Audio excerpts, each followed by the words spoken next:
चारों जुग प्रताप तुम्हारा है प्रसिद्ध जगत उजियारा। ये लाइन गोस्वामी तुलसीदास जी ने हनुमान चालीसा में लिखी है। इस लाइन का अर्थ देखा जाए तो इसमें कहा गया है कि चारों युग में हनुमान जी लोगों की रक्षा के लिए मौजूद रहेंगे और उनका नाम सारे संसार में लिया जाएगा।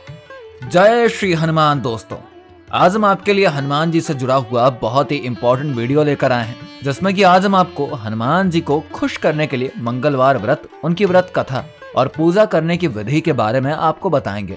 तो बिना वीडियो को स्किप किए पूरा देखिएगा, जिससे कि कोई भी विधि आपसे छूट ना जाए। श्री हनुमान जी को पराक्रम, बल, सेवा और भक्ति का देवता माना जाता है। हिंदू धर्म में मंगलवार का दिन भगवान हनुमान जी को ही समर्पित है। इस दिन हनुमान जी की विधि विधान के साथ पूजा अर्चना करी जाती है। धार्मिक मान्यता है कि बजरंग बली की पूजा करने से व्यक्ति को बल, बुद्धि और विद्या की प्राप्ति होती है। जिस व्यक्ति की कुंडली में सूर्य कमजोर स्थिति में होता है, मंगलवार के दिन हनुमान जी का व्रत रखने से उसका सूर्य मजबूत हो जाता है। मंगलवार के दिन उपवास करने से व्यक्ति के जीवन में सुख, समृद्धि और मंगल का आगमन, यानी कि सब काम अच्छा होता है। कहा जाता है कि इस दिन पूजा के दौरान मंगलवार की कथा सुनने और पाठ करने से भक्तों के कष्ट दूर हो जाते हैं। हिंदू धर्म के पुराणों में दी गई कथा के अनुसार प्राचीन काल में एक ब्राह्मण पति पत्नी हुआ करते थे, जिनकी कोई भी संतान नहीं थी। संतान पाने की इच्छा लेकर ब्राह्मण की पत्नी हर मंगलवार के दिन उपवास रखा करती थी।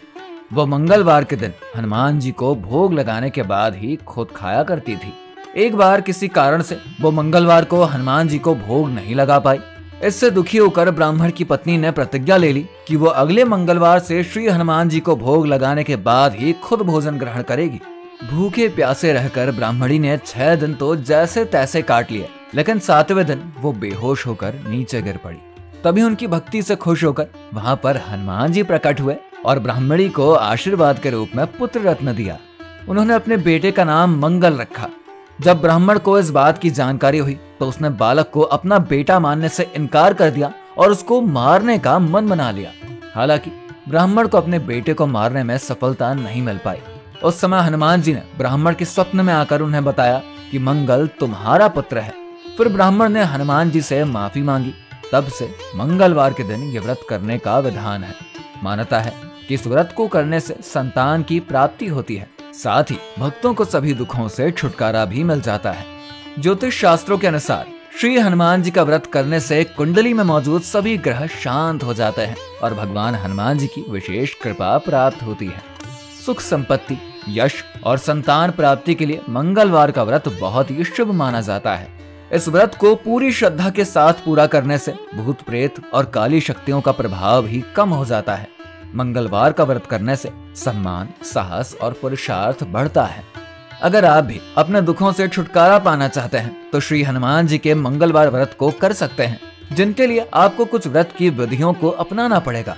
सबसे पहले आप मंगलवार के दिन ब्रह्म मुहूर्त यानी कि सुबह उठकर नित्य कर्मों से निवृत्त होकर नहा लीजिए और खुद लाल रंग का कपड़ा पहनिए। इसके बाद भगवान राम और श्री हनुमान जी का ध्यान करके व्रत का संकल्प लेकर ईशान कोण यानी कि उत्तर पूर्व दिशा में किसी स्थान पर श्री हनुमान जी की मूर्ति या तस्वीर को स्थापित कर लीजिए। उसके बाद गंगा जल के छींटे देकर मूर्ति को लाल कपड़ा पहना दीजिए। हनुमान जी की मूर्ति पर फूल, रोली और अक्षत चढ़ाइए। चमेली के तेल का दीपक जलाकर तेल की कुछ बूंदें मूर्ति पर भी डाल दीजिए। इसके बाद श्री हनुमान जी को फूल अर्पित करके हाथ में अक्षत और फूल लेकर उनकी कथा सुनिए। श्री हनुमान चालीसा और सुंदर कांड का पाठ करके भोग लगाएं और अपनी मनोकामना श्री हनुमान जी से कह दीजिए। आखिरी में आरती अर्चना करिए और व्रत के दौरान उपवास रखिए। शाम में आरती करने के बाद ही भोजन ग्रहण करिएगा। व्रत में सात्विक भोजन ही करें। इसके बाद हनुमान जी को भोग लगाकर सभी को प्रसाद को बांट दीजिए। अगर आप भी मंगलवार को हनुमान चालीसा या सुंदर कांड का पाठ करते हैं तो हमें कमेंट करके जरूर बताइए। हमारी वीडियो को लाइक और शेयर करिए, साथ ही चैनल को सब्सक्राइब जरूर करिए।